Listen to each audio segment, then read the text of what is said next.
Welcome guys, in front of me I have Metro Wireless Earbuds Basic from Xiaomi, and I'm going to show you what you can do when you take it off, I mean the earbuds, when you take it off of the charging case and they are not going to connect automatically. So for the first, we have to open the Bluetooth, click hold, and right now we are in the Bluetooth settings. As you can see, our earbuds are in the paired devices. So right now when you take it off the charging case and they are not going to connect automatically, you have to click and hold the both buttons for the 1 second. Click, hold, it blinks on the light, on the white color, and right now, as you can see, they are connected.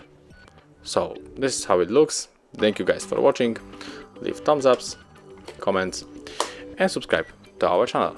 See ya!